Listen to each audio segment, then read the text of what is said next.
Some common feedback I hear from people when they're using Studio Code software is that they're a little bit overwhelmed with the actual coding process. A lot of my videos have been really focused on the development of the code window, and I'm going to touch on that a little bit today, but I'm mostly focusing on some tips for you when you're actually going to code your videos. So, this is a new code window you haven't seen. This is one where I'm looking at students' independent work habits. And it's not complete yet. It doesn't look completely nice and neat. But one thing that I do want to point out is just the way where I have things organized. So on my left side here, I have codes first. And I like to label my sections just so I can remember in the future, or if I want to come back and use a code window again later or use a piece of it, I know what it is. So I've got codes specifically related to independence, codes related to accuracy, that was the other piece. And then below that, I have labels that I'm going to add in a later layer of coding. So a lot of what you're going to do, one of the reasons why you might be overwhelmed is if you try to do everything at once. You can't possibly tag coded behaviors and the labels at the same time. You're going to be starting and stopping all the time, and you're going to drive yourself crazy, and you'll feel like you haven't accomplished anything. That's where I was a while ago. I tried to set up with lots of links that, I could just kind of pass through the video one or two times and be done.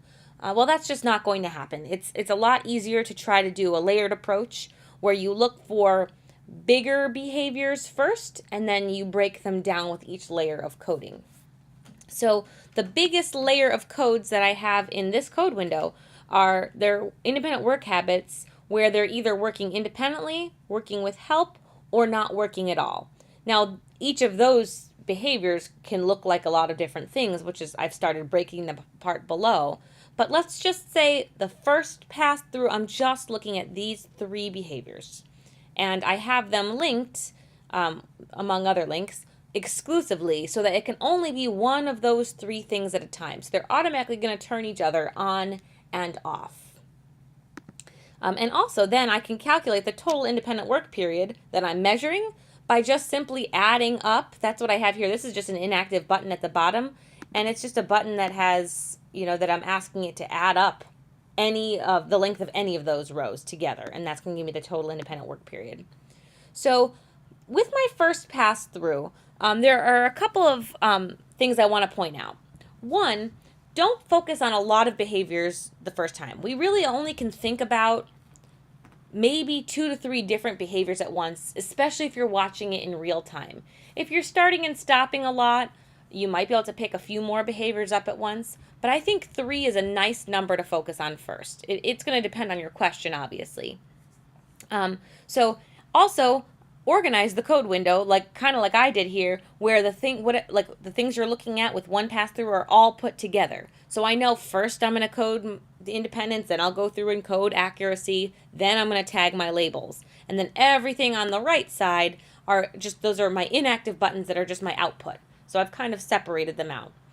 That's totally your preference whether you want to kind of combine them or not. And for me, I kind of do a little both. It depends on the way I need to visualize my data. So with my first pass through, like I said, I'm going to focus on just a couple of behaviors here.